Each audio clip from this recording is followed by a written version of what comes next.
Hi and welcome back to another story from Reddit, Tales from Tech Support. Please don't forget to like, share, and subscribe for future content. Let's now get straight into today's video.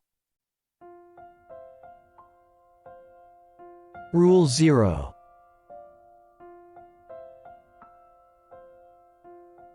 It's an average post-holiday weekday afternoon at my work, which means that I am mostly hanging out, answering various questions from our first line of contact, clarifying department rules and updating procedures.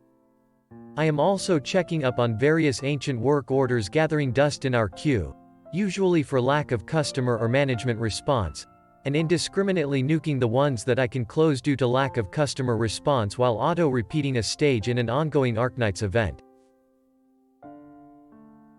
Just your usual Tier 3 slow day help desk stuff. An email chime rings.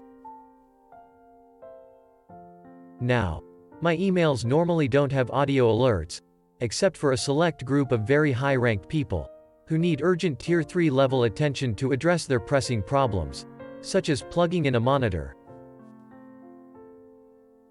Among the team, I'm the one on actual emails and calls that afternoon, so I pop it open. It looks like our CEO is trying to join a conference via specific app, but it's just not working. Oh, and the conference started half an hour ago and they need someone to come up in the next 2 minutes.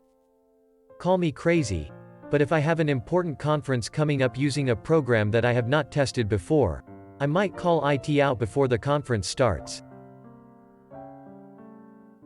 As I enter CEO's office and walk up the stairs later, I discover that he's got a whole setup going with a smartphone he is using for this, clamped in with actual proper hardware, good lighting, the whole thing.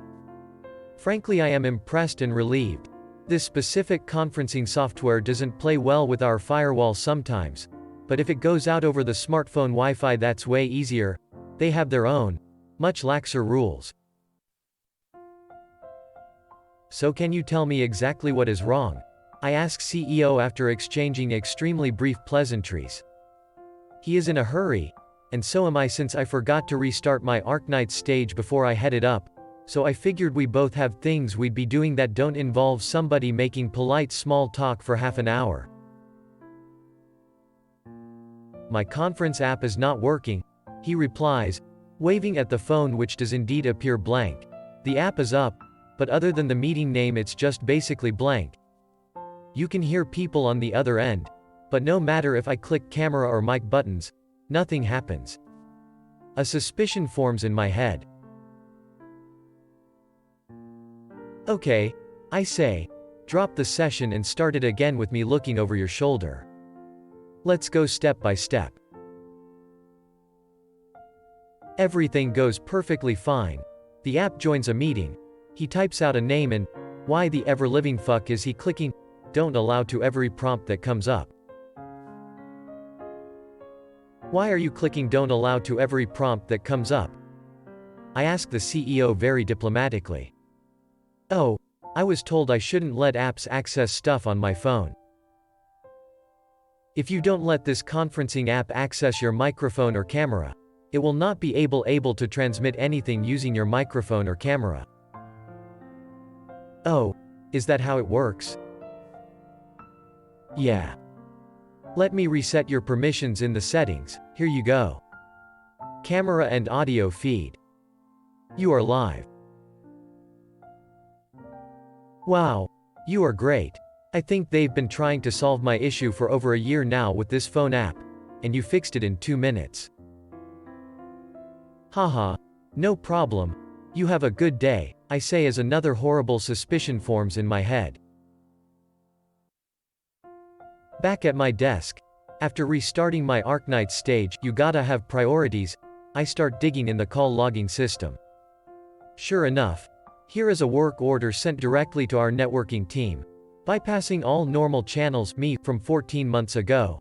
Highest priority, 4 different texts all going back and forth about how our CEO's phone does not permit video and audio traffic from this conferencing app over our Wi-Fi network. Vendors have been contacted, entire network closets torn apart and put back together, multiple Wi-Fi modems and APs replaced. There have been thousands of dollars and close to 1,000 man-hours put in by people with 6-digit salaries trying to fix this elusive issue. All because none of these senior network engineers ever heard of Rule 0. Don't trust the customer.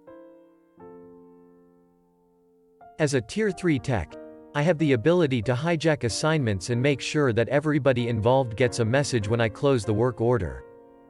This one was particularly satisfying to close, with a solution description of customer was denying permission to access phone resources to the app. No actual network issue is apparent. See work order hash. So yeah. This is why the first thing I teach any techies I train is always Rule 0. Don't trust, and also verify.